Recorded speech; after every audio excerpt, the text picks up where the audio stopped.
રાજ્યની સરકારમાં મંત્રીઓ બનવા માટે અનેક નેતાઓએ ધમપછાડા કર્યા અને અનેક નેતાઓ નારાજ થયા, કારણ કે આ નેતાઓને ખબર હતી કે આવતી જે મંત્રીમંડળ છે આ મંત્રીમંડળમાં સ્થાન મળશે, પરંતુ આખરે તેમના પત્તા કપાણા. પરંતુ બનાસકાંઠા જિલ્લાના જે એક યુવા નેતા છે, આ યુવા નેતાઓને સ્થાન મળ્યું છે, તેની વિગતે વાત આ વિડીયોમાં કરવી છે.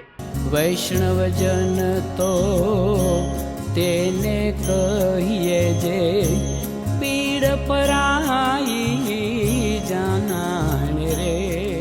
નમસ્કાર, હું છું દિનેશ ઠાકોર. નવજીવન ન્યૂઝમાં આપનું સ્વાગત છે. વાત બનાસકાંઠા જિલ્લાના વાવ ધારાસભ્ય સ્વરૂપજી ઠાકોર અને ડીસાના ધારાસભ્ય પ્રવીણ માળીની છે. જો કે આ બે એક યુવા ચહેરા છે અને આ યુવા ચહેરાઓની આખરે મંત્રીમંડળમાં પસંદગી કરવામાં આવી છે. જો કે મંત્રીમંડળમાં અનેક એવા નેતાઓ હતા કે તેમને મંત્રીમંડળમાં સ્થાન મેળવવા માટે ધમપછાડા કર્યા અને આખરે તેમને સ્થાન ન મળતા આખરે તેમના મોઢા ઉપર ક્યાંક ને ક્યાંક નિરાશા જોવા મળી હતી. જો કે ડીસાના ધારાસભ્ય પ્રવીણ માળી, આ પ્રવીણ માળીનું એક પ્રકારે એવું નેતૃત્વ છે કે ડીસા શહેરમાં તેમની નામના છે, તેમનું કામ બોલે છે અને સરકારમાં તેમની નોંધ લેવરાણી છે. જો કે વાવના ધારાસભ્ય સ્વરૂપજી ઠાકોર પણ આ જ પ્રકારે છે. ક્યાંક ને ક્યાંક જે વાવ બેઠક છે, આ વાવ બેઠકમાં ભાજપે જો બાજી મારી હોય તો આ બાજી સ્વરૂપજી ઠાકોરના લીધે જ મારી છે અને આખરે તેમને મંત્રીમંડળમાં સ્થાન મળ્યું છે. જો કે આ તમામ બાબતને લઈને બે ધારાસભ્યો શું કહી રહ્યા છે તે પણ તમે સાંભળો. રાષ્ટ્રીય નેતૃત્વ અને રાજ્યના નેતૃત્વનો આભાર માનીશ. નરેન્દ્રભાઈ કરેલી જે વિકાસ યાત્રા છે એ વધારવાના નેમ સાથે મંત્રી આની શરૂઆત આજે બનાસકાંઠા જિલ્લાના મા અંબાના દર્શન કરી અને શરૂઆત કરી છે અને જિલ્લા ભાજપના જે કાર્યકર્તાઓને મળી અને આજે કાર્યક્રમ શું કહેશો? બનાસકાંઠાની અંદર નરેન્દ્રભાઈ અને ભૂપેન્દ્ર સરકારે ખૂબ કામ કર્યા છે અને જે રોડમેપ તૈયાર કર્યો છે.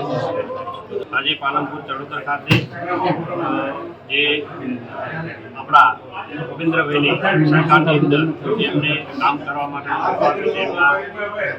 એમના અંદર અમને મોકો આપ્યો છે, અંદર અમે એમનો આભાર માનીએ છીએ અને આજે સન્માન સમારોહ રાખ્યો અને તમામ લોકો આવી અને સન્માનિત કરી બનાસકાંઠા જિલ્લાની અંદર અને સમગ્ર રાજ્યની અંદર સારું કામ કરી એવા આશીર્વાદ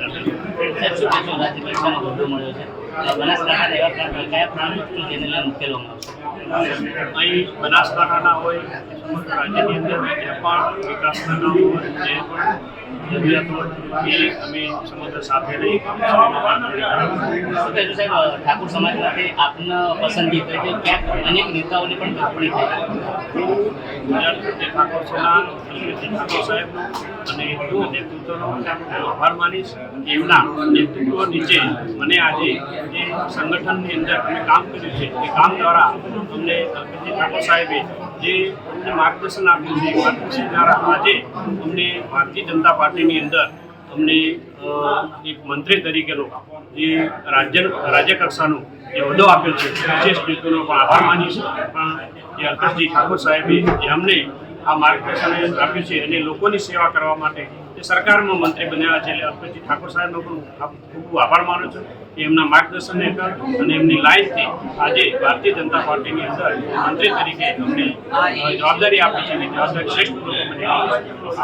તમે જો તે પ્રકારે પ્રવીણ માળીએ કહ્યું કે જે વડાપ્રધાન નરેન્દ્ર મોદીનો જે રોડ વેપ બનાવેલો છે આ એના અનુસંધાનમાં અમે કામ કરવાના છીએ. બનાસકાંઠા જિલ્લાનો એ પ્રકારે વિકાસ કરવાના છીએ કે જે રીતના દેશનો વિકાસ થાય. બનાસકાંઠા જિલ્લાના જે પણ પ્રાણ પ્રશ્નો છે પ્રાણ પ્રશ્નો રાજ્ય સરકારમાં રજૂ કરી અમે વિકાસના કામો કરીશું. તો બીજી તરફ વાવના ધારાસભ્ય સ્વરૂપજી ઠાકોરે કહ્યું કે મને જે આ કામ મળ્યું છે આ કામ નિષ્ઠાપૂર્વક કરીશું. તો બીજી બાજુ સ્વરૂપજી ઠાકોરને પૂછતા સ્વરૂપજી ઠાકોરે એ પણ પ્રશ્ન પૂછ્યો કે ક્યાંક ને ક્યાંક સ્વરૂપજી ઠાકોરને મંત્રીમંડળમાં સ્થાન મળતા આખરે ઠાકોર સમાજના એક કદાવર નેતાને સ્થાન ન મળ્યું છે અને આ સ્થાન ન મળતા તે પણ નિરાશ જોવા મળ્યા છે. જોકે તમામ બાબતને લઈને સ્વરૂપજી ઠાકોરે આ બોલવાનું ટાળ્યું હતું.